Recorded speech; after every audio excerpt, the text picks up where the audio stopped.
स्वागत है राजनीति विज्ञान पढ़ने वाले सभी विद्यार्थियों का हमारी पाश्चात्य राजनीतिक विचारक की लेक्चर सीरीज में, जिसमें हम प्लेटो को पढ़ रहे हैं।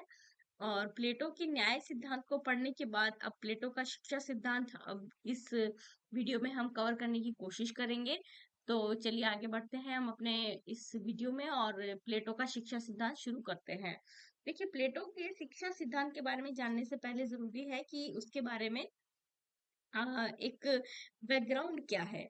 यदि प्लेटो की जो सबसे महत्वपूर्ण किताब है रिपब्लिक, जिसे हम कहते हैं, रिपब्लिक के बारे में कहा जाता है कि रिपब्लिक का मूल उद्देश्य न्याय के सिद्धांत की खोज करना है। तो प्लेटो की जो शिक्षा व्यवस्था है वह उसी न्याय को प्राप्त करने का एक बहुत बड़ा साधन है। तो इसी के बारे में सेबाइन कहते हैं कि प्लेटो के आदर्श राज्य में शिक्षा का इतना अधिक महत्व है कि कुछ लोगों ने इसे रिपब्लिक का मुख्य विषय माना है। रूसो के अनुसार रिपब्लिक शिक्षा से संबंधित सर्वश्रेष्ठ कृति है और बार्कर के अनुसार प्लेटो की शिक्षा व्यवस्था मानसिक रोगों के उपचार हेतु मानसिक दवा देने का एक प्रयास है। प्लेटो की शिक्षा योजना के बारे में हम जानने से पहले यह जान लेते हैं कि शिक्षा योजना के उद्देश्य क्या थे। प्लेटो की शिक्षा योजना का राजनीतिक उद्देश्य यह था कि वह प्रशासक वर्ग में विवेक का चरम विकास करके दार्शनिक राजा को विवेकपूर्ण मानकर एक ऐसे शासन का निर्माण करना चाहते थे जो न्यायपूर्ण हो। सामाजिक उद्देश्य उनका यह था कि समाज के प्रत्येक वर्ग को उनके कर्तव्यों का एहसास दिला के, उनके कर्तव्यों को देकर और संपूर्ण समाज में एक अनुरूपता और एक समान समरसता की भावना के साथ न्याय की स्थापना की जाए। उसके बाद शारीरिक और आत्मिक उद्देश्य यह था कि अपनी शिक्षा व्यवस्था के माध्यम से जो प्लेटो है, शरीर और आत्मा दोनों का विकास करना चाहते हैं। तो इस प्रकार से प्लेटो का जो शिक्षा योजना है वह पूरी तरीके से अनुभूतिक और क्रियात्मक दोनों ही है। तो शिक्षा व्यवस्था के लिए प्लेटो दो पाठ्यक्रम की योजना बनाता है, जिसमें पहली प्रारंभिक शिक्षा है और दूसरी उच्च शिक्षा। प्रारंभिक शिक्षा में 20 वर्ष तक शिक्षा दी जाती है और इसकी पराकाष्ठा सैनिक सेवा में जाके समाप्त होती है। प्लेटो की शिक्षा व्यवस्था की पाठ्यक्रम में दो भागों में बटा हुआ है, इसलिए है ताकि पहले नैतिक शिक्षा, व्यायाम और संगीत की शिक्षा देकर पूर्णतया मानसिक रूप से विकास किया जाए, मन मस्तिष्क को कोमलता दी जाए और उसके बाद व्यायाम से शरीर को मजबूती दी जाए ताकि अच्छे सैनिक पैदा हो सके। तो प्लेटो ने प्राथमिक शिक्षा के अंतर्गत यह कहा कि इस प्राथमिक शिक्षा से धार्मिक और नैतिक शिक्षा के माध्यम से सभी में बड़ों के प्रति आदर, सत्य और सद्गुण के प्रति अनुराग भाव पैदा किया जाएगा। व्यायाम और संगीत की शिक्षा से मनुष्य में साहस, आत्मनियंत्रण, अनुशासन की प्रवृत्ति बढ़ाने में यह शिक्षा बहुत ही उपयोगी होगी। उसके बाद प्लेटो कहते हैं कि प्रारंभिक शिक्षा के जो उद्देश्य हैं वे यह है कि व्यायाम से शरीर का विकास होगा, शिक्षा व्यवस्था इस स्तर से संरक्षक वर्ग का प्रथम वर्ग तैयार करेगा, नियंत्रण, नैतिकता, साहस आदि गुणों का विकास होगा। प्रारंभिक शिक्षा को हमने देखा कि उसमें क्या क्या होगा और इन उद्देश्यों की प्राप्ति प्रारंभिक शिक्षा के माध्यम से प्लेटो अपनी शिक्षा योजना में दर्शाते हैं। उसके बाद है उच्च शिक्षा। शिक्षा की व्यवस्था 20 से 35 वर्ष तक की अवस्था के बीच संरक्षक वर्ग, प्रशासक तैयार करने के लिए यह शिक्षा दी जाती है। और इस शिक्षा के जो स्तर है वे इस प्रकार है। सबसे पहले 20 से 30 साल तक प्राथमिक शिक्षा में जो भी उत्तीर्ण विद्यार्थी होंगे उनको गणित, नीति शास्त्र, ज्योतिष, दर्शन शास्त्र इत्यादि का अध्ययन करवाया जाएगा और इस प्रकार इसमें वैज्ञानिक शिक्षा दी जाएगी। दूसरा है दार्शनिक शिक्षा। फिर 30 वर्ष की आयु में एक परीक्षा होगी जिसमें जो लोग असफल होंगे वे साधारण प्रशासक और सैनिक होंगे और जो उत्तीर्ण हो जाएंगे उनको अगले स्तर पे भेज दिया जाएगा, जिसमें 5 वर्ष तक गणित, न्याय, तर्क और दर्शन की विशेष शिक्षा दी जाएगी। फिर 35 वर्ष के बाद व्यक्ति में दार्शनिकता के गुण है या नहीं, वह व्यक्ति दर्शन को कितना समझ पाया है, इसका परीक्षण करने के लिए एक फिर परीक्षा ली जाएगी। और वह परीक्षा पूरी तरह क्रियात्मक होगी और अनुभविक होगी। इसमें व्यवहारिक प्रशासनिक शिक्षा 35 से 50 वर्ष तक चलेगी, जो कि क्रियात्मक और व्यवहारिक शिक्षा होगी, जो संसार के वास्तविक अनुभवों से व्यक्ति सीखेगा और उसी से प्रशिक्षण प्राप्त करके अपने अनुभवों से उच्च कोटि का दार्शनिक चिंतक बन के जो उभरेगा वही राजनीति में भाग लेगा और वही दार्शनिक राजा बनेगा। इस प्रकार ये पूरी शिक्षा व्यवस्था एक निरंतर 50 वर्ष तक चलने वाली शिक्षा व्यवस्था है, जिसमें अंत तक जो शिक्षा प्राप्त करेंगे वे दार्शनिक होंगे। फिर प्लेटो की शिक्षा व्यवस्था की हम कुछ विशेषताएं उभर के आती है, उसे देख लेते हैं। इन्हीं 6 पॉइंट्स को प्लेटो के शिक्षा सिद्धांत की प्रमुख विशेषताओं में आपको इलैबोरेट करके लिखना है, और वे विशेषताएं, जो सबसे इंपॉर्टेंट चीज जो किसी भी आंसर का पार्ट होती है, वह मुख्य विशेषताएं या फीचर्स ही होती है, जो आपको एग्जाम में लिखनी होती है। लॉन्ग आंसर टाइप में इन्हीं 6 पॉइंट्स को आपको इलैबोरेट करके 6 या 7 पेजेस में लिखना होता है। तो इसके आप पॉइंट वाइज जो डिस्क्रिप्शन में दूंगी ध्यान से सुनिएगा, क्योंकि इसी को आपको एग्जाम में लिखना होगा। देखिए, इसमें पहला पॉइंट ये है कि राज्य द्वारा नियंत्रित अनिवार्य शिक्षा प्रणाली है। प्रोफेसर सेबाइन कहते हैं कि प्लेटो की शिक्षा प्रणाली एक ऐसी शिक्षा प्रणाली है जिसका स्वाभाविक परिणाम यह निकलता है कि राज्य शिक्षा को मांग और पूर्ति के व्यापारिक सिद्धांत पर नहीं छोड़ता, बल्कि राज्य को स्वयं चाहिए कि वह अपने समाज के प्रत्येक वर्ग का निर्माण करने के लिए व्यक्ति की आत्मा में रहने वाले उचित गुणों के सद्गुणों के विकास का अवसर प्रदान करके प्रत्येक व्यक्ति को उस वर्ग में जाने के लिए प्रेरित करे। तो यह शिक्षा प्रणाली जब तक राज्य के द्वारा खुद अप्लाइड नहीं की जाएगी, यह शिक्षा सिद्धांत काम नहीं करेगा, क्योंकि इस पूरी शिक्षा प्रणाली से जितने भी लोग निकलेंगे वो समाज का एक प्रत्येक वर्ग तैयार करेंगे। तो यह राज्य द्वारा नियंत्रित है और अनिवार्य शिक्षा प्रणाली है। फिर अगला पॉइंट है स्त्री पुरुषों के लिए समान शिक्षा। प्लेटो की शिक्षा स्त्री पुरुषों के लिए समान रूप से उपलब्ध है, क्योंकि वह दोनों की क्षमता में कोई अंतर नहीं करता, वह दोनों के समान प्रशिक्षण पर बल देता है और दोनों को राज्य के कार्य के लिए तैयार करना चाहता है।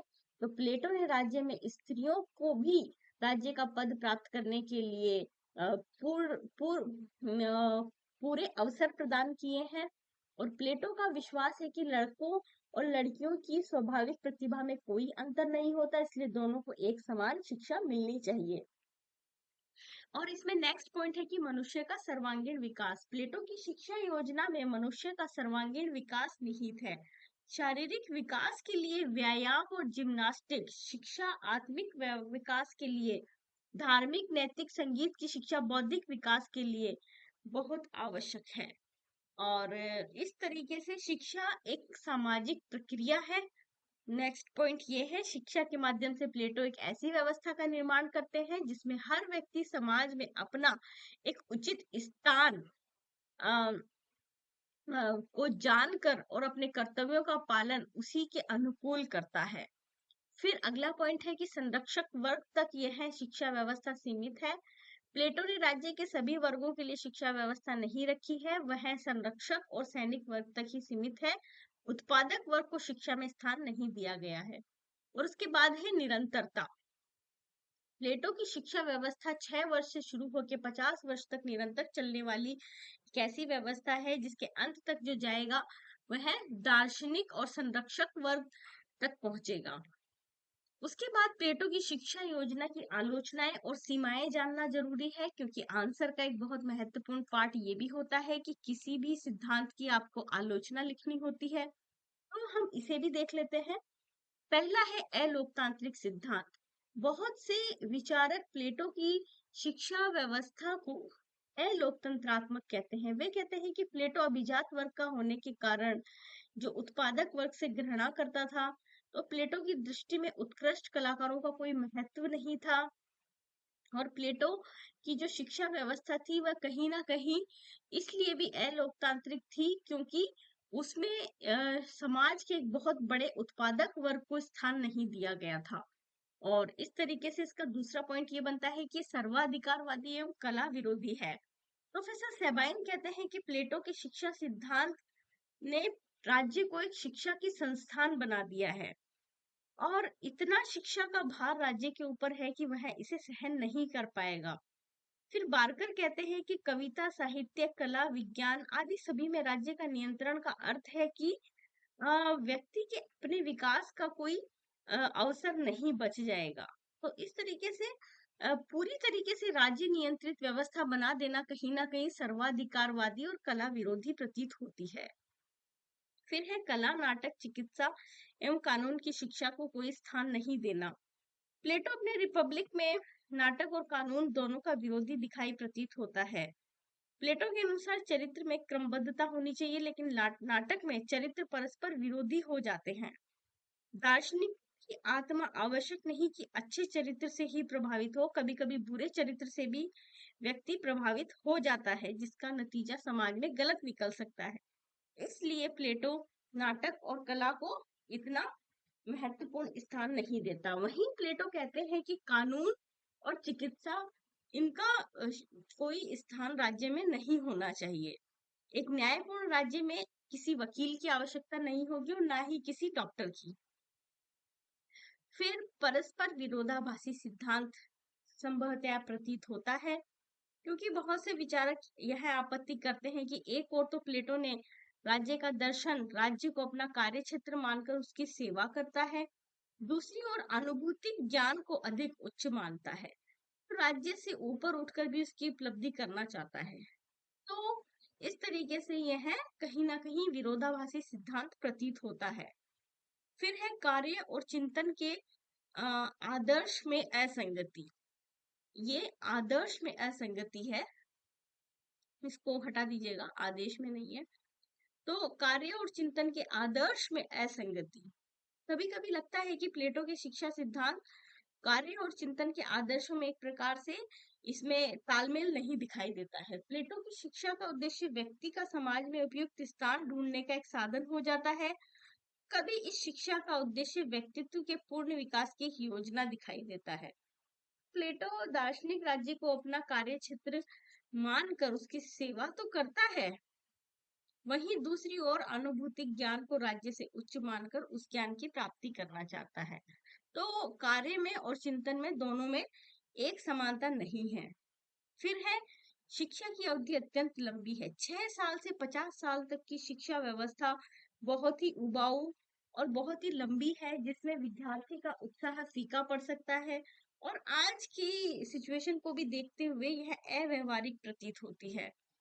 अगला है व्यक्तिक विकास का बलिदान।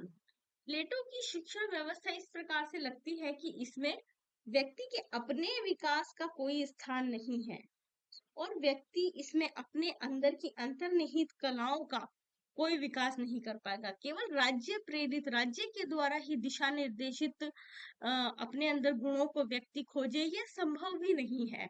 व्यक्ति के अंदर अपने कुछ प्राकृतिक और स्वाभाविक गुण होते हैं।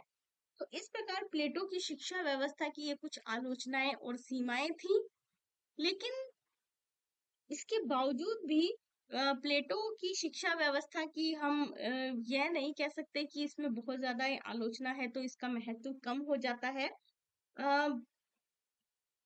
रूसो नामक एक फ्रांस के महान दार्शनिक है, इन्होंने अपने ग्रंथ इमाइल में कहा कि प्लेटो की रिपब्लिक, फ्रांसीसी समाज यदि प्लेटो की रिपब्लिक में उल्लेखित शिक्षा का अनुसरण करता तो वहां मानवता के प्रति जघन्य अपराध, अत्याचार और राजनीतिक स्थायित्व कभी उत्पन्न नहीं होते। प्लेटो ने यह कहा कि Republic is preeminently the finest treatise on education that ever was written. तो ये बहुत ही अच्छा रूसो के द्वारा कहा गया प्लेटो की शिक्षा योजना के बारे में।